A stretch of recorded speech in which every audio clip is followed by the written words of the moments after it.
Okay, let's talk endurance first. So, I'm just curious, like how if you've tried playing any of those other songs or playing any of those songs that you've mentioned, you feel like you need more endurance for.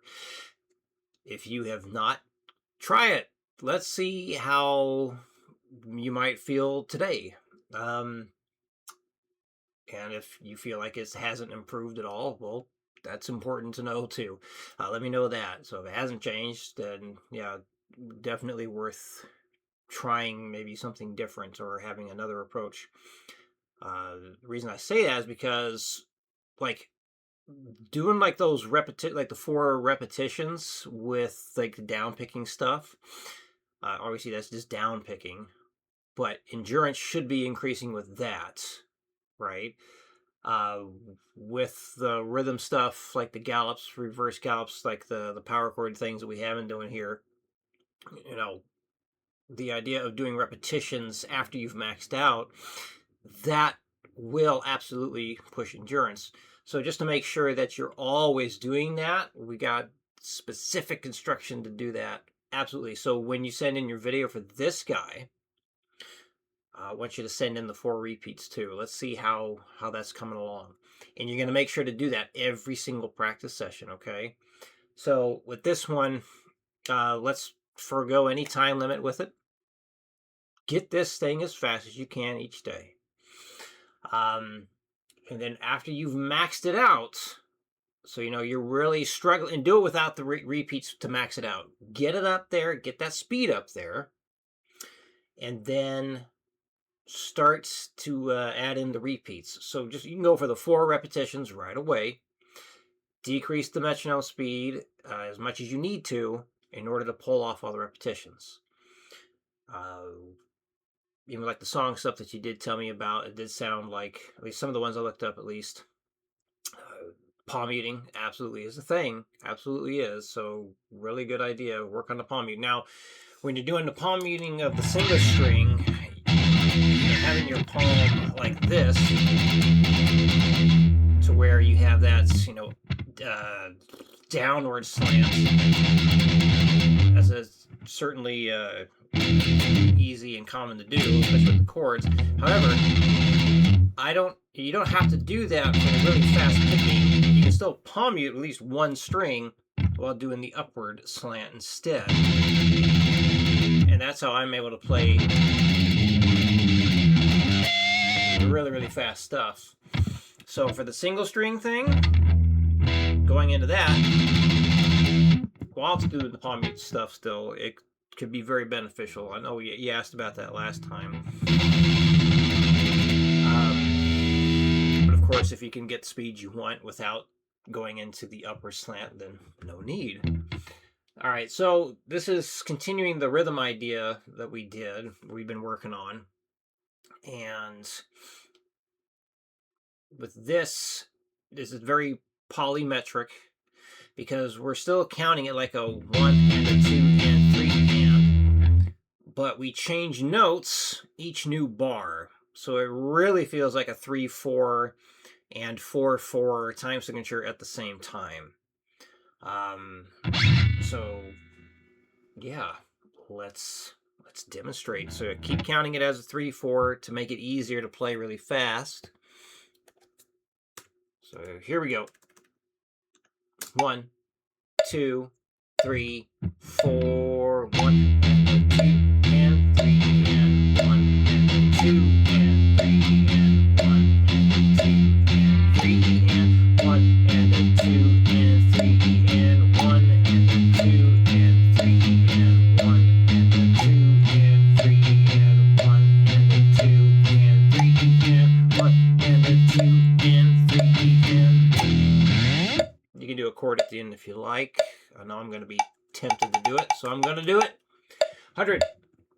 1 and 2, 3, 4. 1 and 2 and 3 and 1 and 2 and 3 and 1 and 2 and 3 and 1 and 2 and 3 and 1 and 2 and 3 and 1 and 2 and 3 and 1 and 2 and 3 and 1 and 2 and 3 and 1, 2, 1, 2, 3, 4.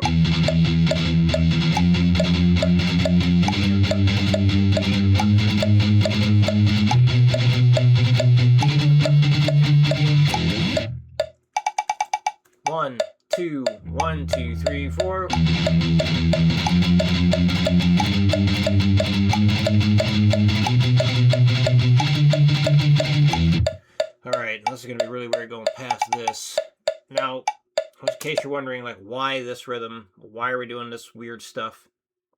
My thought process is the more of these weird things and complex rhythms that you can handle, you have a better chance of hearing all kinds of rhythms and whatnot at faster speeds. So it's like a lot of it's ear training and just kind of getting your brain used to handling difficult things. So when you play more simplistic things at faster speeds, you got a better chance. That's my thought process behind it. And then like some of the stuff that you songs that you mentioned for examples, yeah, they're doing things where they mix up, eighth notes, 16th notes like this. Maybe not in a polymetric fashion, but who knows? Maybe you'll come across something that is doing it like this, and then you'll have a better chance of pulling it off. So, yeah, just in case you were wondering. Here we go. 1, 2, 1, 2, 3, 4. Question that. 1, 2, 1, 2, 3, 4.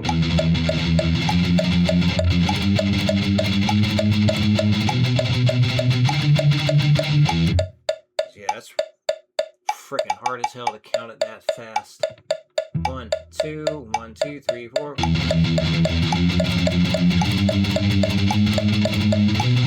Oh man, that's hard. 1, 2, 1, 2, 3, 4.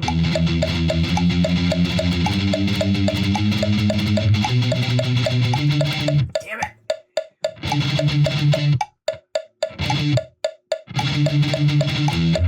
1, 2, 1, 2, 3, 4. Fuck. 1, 2, 1, 2, 3, 4.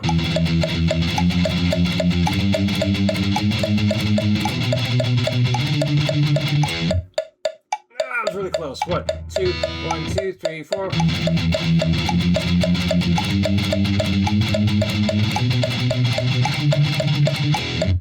God damn.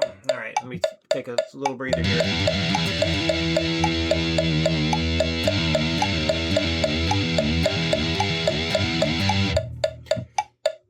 One, two, 1, 2, 3, 4. Fuck. 1, 2, 1, 2, 3, 4.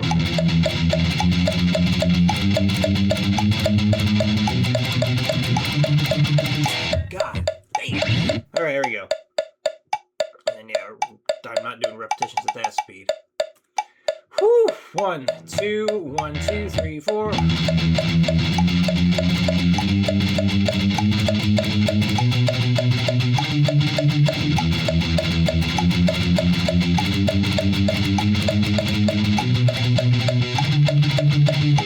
may have missed something there.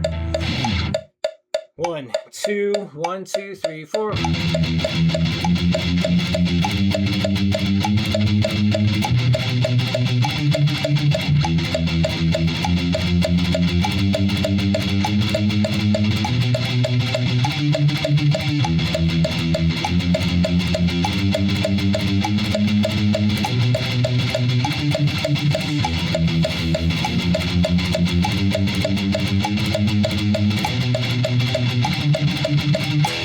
Ooh, starting to feel that. Feel my arm is getting all stiff there, like the muscle is getting worn out. So something else you can do is supplemental, but please be very, very careful if you decide to do this. You can set a timer. Do a timer for this, and I used to do this for really trying to push my speed, but it works with endurance because I feel like the more endurance you have, the better chance you have. The more endurance you have, the better chance you got at playing faster, and the faster you can go, you can push your endurance to new levels as well. Basically, just get a timer, set it for, maybe just start with like 15 seconds. The first 5 seconds are for you to get in position. And then let's say, you want to work on just strict picking the whole time, or you could do reverse galloping, either way. So let's maybe do gallops, because that's one of the rhythms you talked about. So after it starts at 10 seconds, you just start galloping as fast as you can.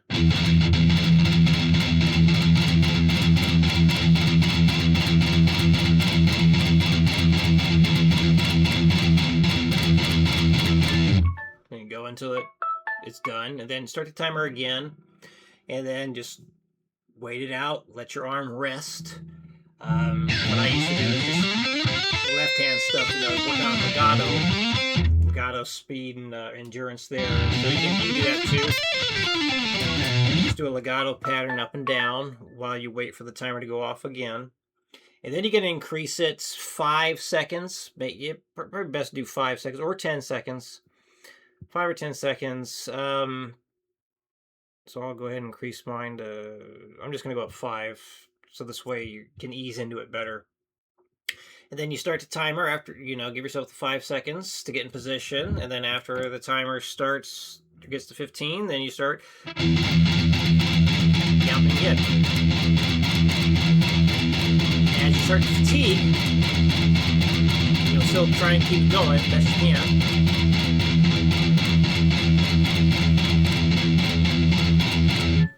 And you'll notice that, your arms are going to start getting more tired as you do it. So make sure you breathe and try and maintain the same speed the whole time. It's going to slow down. As it slows down, just try and muscle through it. Keep going. And then, hit the timer again.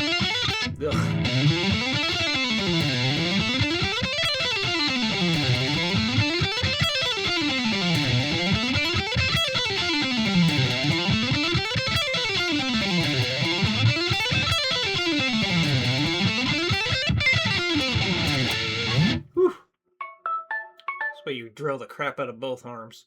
Then just increase it another 5 and then do it again. So you're basically gradually pushing yourself to go further and further with it. So here we go, 20 seconds.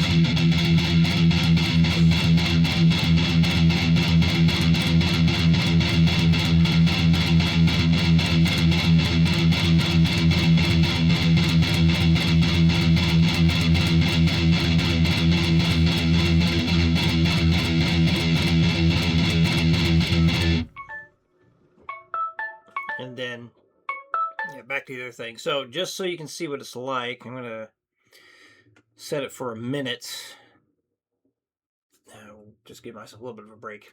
And then, really show, what happens when you just can't maintain the same pace.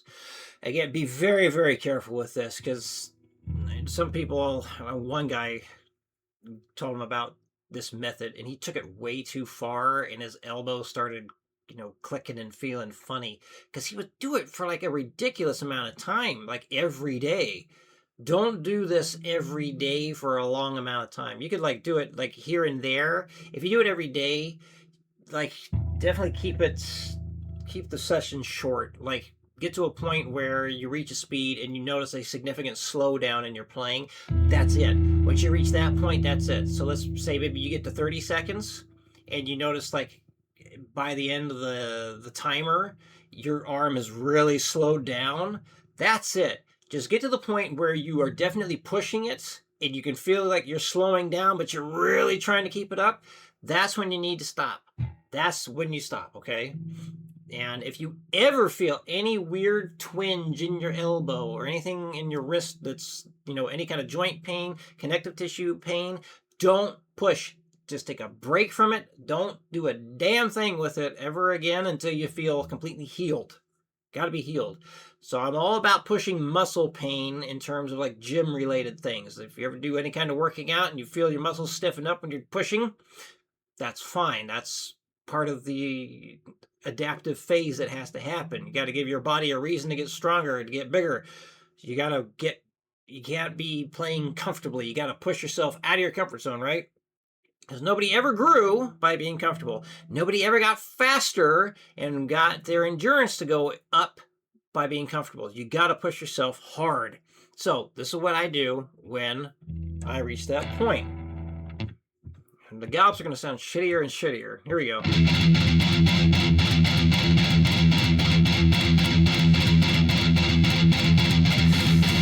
Breathe. Got to breathe.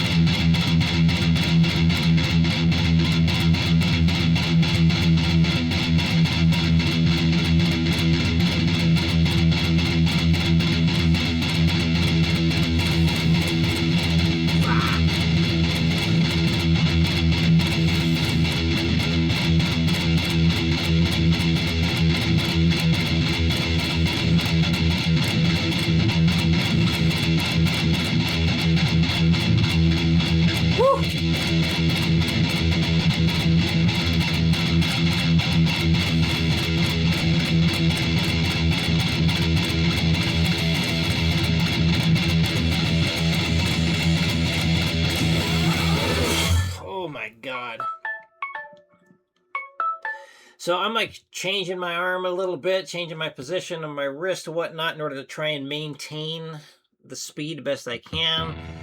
I'm sure my picking looks like it got bigger and bigger. That's absolutely true. It absolutely started going wider because I had to in order to use more muscle to keep the speed up. Um, yeah, I was oof. That's that'll wear you out. That'll wear you out. So that's something you can throw in as a supplemental thing to practice. But yeah, I think that covers it. So any questions come up, let me know. Keep sending in those videos, and I will see you in the new videos.